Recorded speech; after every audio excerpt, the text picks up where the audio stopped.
Yo, Elliot!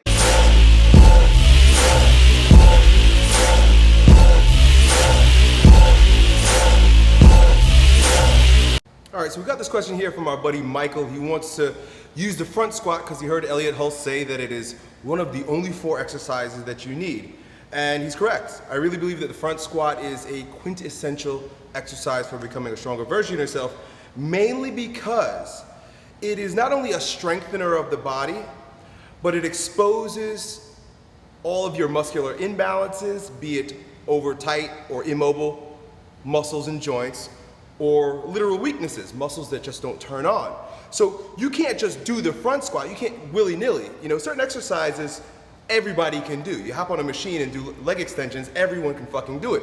Because it really doesn't require joint integrity, it doesn't require an absence of muscular imbalances, and it doesn't require your nervous system to be activated very much at all. But exercises like the front squat require everything to work together, and that's why it's such an important exercise. But it's one of those exercises that a lot of people simply can't do because they're riddled with all types of muscle imbalances. So what I'm going to do is demonstrate the most common errors I see in the front squat, and then I'm going to give you little tips as to how you can progress up to it.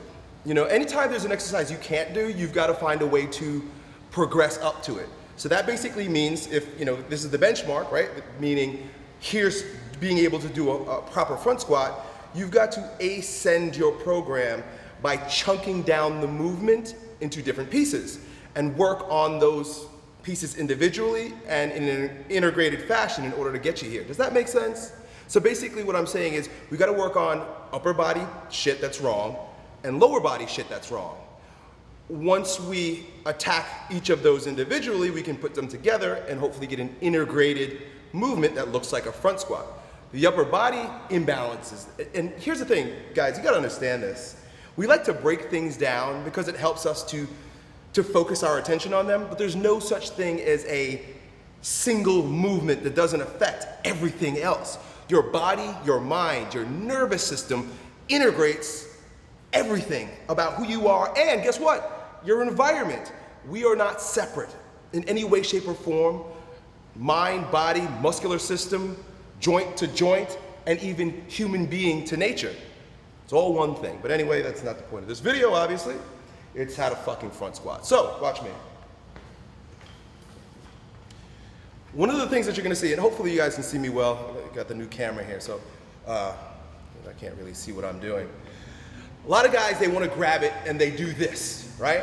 And this is gonna very quickly put a lot of pressure on your wrists. You're not going to be, your center of gravity is gonna be off, and you're just simply not going to be able to front squat very much like this. You're gonna be tired. One of the things I tell people to do, right, is to roll it to your fingertips. Now look at that. You're not holding the bar.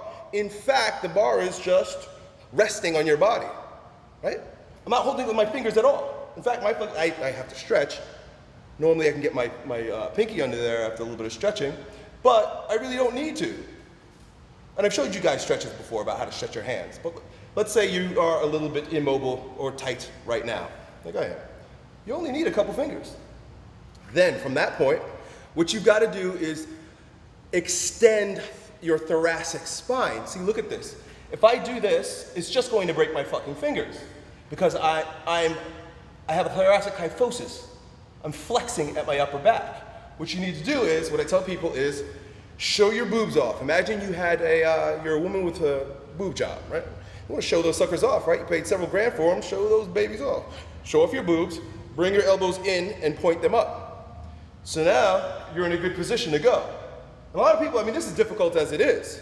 You know, especially if you've been bodybuilding for a long time, you've got really big biceps, big shoulders, you're just not gonna be able to do that. You know, being able to front squat requires flexibility in the upper body.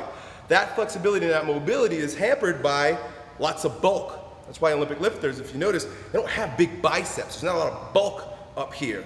You know, they're not doing a lot of inclined bench presses and shit to any great degree, especially for hypertrophy. Not trying to build the front of the shoulders, not trying to build the biceps. You need mobility up here, flexibility, your ability to hold the bar so that it's resting on your body. Remember that, you're not holding the bar, you're resting it on your body. Now, so that's difficult as it is, that's the upper body. A lot of people are gonna be challenged there. And there's stretches that you can use. You know, you gotta stretch your lats, you gotta stretch your biceps.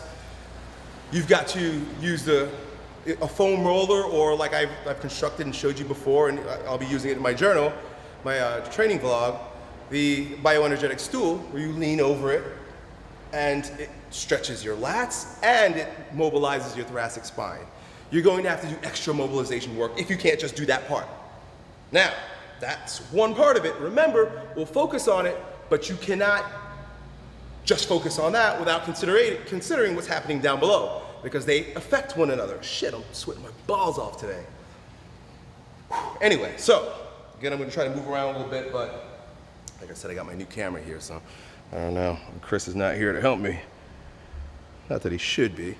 But anyway, so you've got it set up nicely here, right? Hopefully you guys can see me. Get him in the camera. A lot of guys end up doing dumb shit like this, bending at the knees. I gotta move back. The focus is gonna be off, but you guys just watch. They'll squat and they'll bend at the knees, right? It'll be one of these deals. What you've got to do is you've got to focus on sitting your hips back and getting into this position somewhat. You know, I've got some restrictions also, but you want to be able to do this while keeping your elbows up. But if you have restrictions that don't allow your ankles to bend, what you can also do, and watch how much easier it is for me when I do it. Do it this way. This is why you use wedges or Olympic lifting shoes. It forces a little bit of a bend in the ankle there, you see, so it's a little bit easier.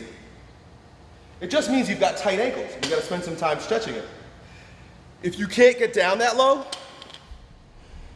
right, let's say you can't get down that low, what you're going to want to do next is take a bench, put it behind your butt, and just focus on sitting down on the bench.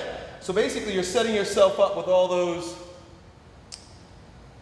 the aids that support you in being able to do the front squat with your heels elevated and sitting back onto the bench. So that's it. I mean, if I have somebody who can't front squat, if the thoracic extension is a problem and the ankles and hip mobility is a problem, I will create a situation where they've got the plates under their feet, they're sitting back on the bench, and I would also, with the thumbs externally rotated, make them overhead squat, right? External rotation of the upper arm is associated with thoracic extension. So it's all going to support your ability to mobilize those immobile joints that's screwing you up from your ability to squat. Boy, I'm getting out of breath just making this fucking video. It is humid and hot as hell today. Anyway, I hope that helps. Good luck. Yo, Elliot,